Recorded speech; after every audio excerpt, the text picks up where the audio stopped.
ಬೆಂಗಳೂರಿನಲ್ಲಿ ಶೀಘ್ರದಲ್ಲೇ ನೀರಿನ ಬೆಲೆ ಏರಿಕೆಯಾಗುವ ಸಾಧ್ಯತೆ ಇದೆ. ಬಸ್, ಮೆಟ್ರೋ, ಹಾಲು, ವಿದ್ಯುತ್ ಬಿಲ್ ಏರಿಕೆ ಬಳಿಕ ಕಾವೇರಿ ನೀರು ದರ ಏರಿಕೆಗೆ ಚಿಂತನೆ ನಡೆಸಲಾಗಿದೆ.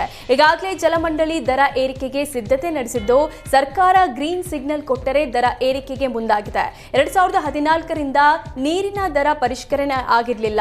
ಜಲಮಂಡಳಿ ಆರ್ಥಿಕ ಸಂಕಷ್ಟ ಪರಿಗಣಿಸಿ ಕಾವೇರಿ ನೀರು ದರ ಏರಿಕೆಗೆ ಅನುಮತಿ ಕೊಟ್ಟರೆ ಶೀಘ್ರದಲ್ಲೇ ದರ ಏರಿಕೆ ಆಗಲಿದೆ. 4 ಹಂತದಲ್ಲಿ ನೀರಿನ ದರ ಏರಿಕೆಗೆ ಜಲಮಂಡಳಿ ಮುಂದಾಗಿದೆ. ಗೃಹ ಬಳಕೆತರ ಅಪಾರ್ಟ್ಮೆಂಟ್ ಕೈಗಾರಿಕೆಗಳಿಗೆ ಪ್ರತ್ಯೇಕ ದರ ನಿಗದಿಗೆ ತಯಾರಿ ನಡೆಸಲಾಗಿದೆ. ಮಂಗಳೂರು ಜೈಲ್ ಜಾಮರ್ನಿಂದ ಮೊಬೈಲ್ ನೆಟ್ವರ್ಕ್ ಸಮಸ್ಯೆ ಉಂಟಾಗಿದೆ. ಸಮಸ್ಯೆ ಬಗ್ಗೆ ಹರಿಸುವಂತೆ ಒತ್ತಾಯಿಸಿ ಇಂದು ಶಾಸಕ ವೇದವ್ಯಾಸ್ ಕಾಮತ್ ನೇತೃತ್ವದಲ್ಲಿ ಬಿಜೆಪಿ ಪ್ರತಿಭಟನೆ ನಡೆಸಿದೆ.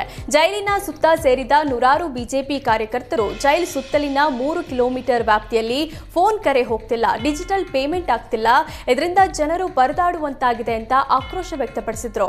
ಜೈಲಿನೊಳಗೆ ನುಗ್ಗಿ ಜಾಮರ್ ಕಿತ್ತು ಹಾಕೋ ಎಚ್ಚರಿಕೆ ನೀಡಿದ್ರು. ಪ್ರತಿಭಟನೆ ಕಾವು ಜೋರಾಗ್ತಿದ್ದಂತೆ ಪ್ರತಿಭಟನಾಕಾರರನ್ನ ಪೊಲೀಸರು ವಶಕ್ಕೆ ಪಡೆದರು.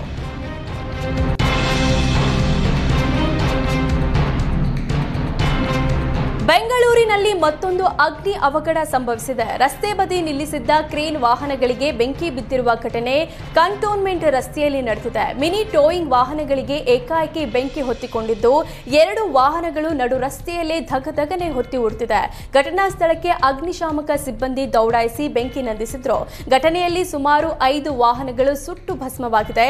ರಸ್ತೆ ಬದಿಯಲ್ಲಿದ್ದ ಕಸಕ್ಕೆ ಬೆಂಕಿ ಹಾಕಲಾಗಿತ್ತು. ಇದರಿಂದ ಬೆಂಕಿ ಹೊತ್ತಿಕೊಳ್ಳಲಾಗಿದೆ ಅಂತ ಶಂಕಿಸಲಾಗಿದೆ.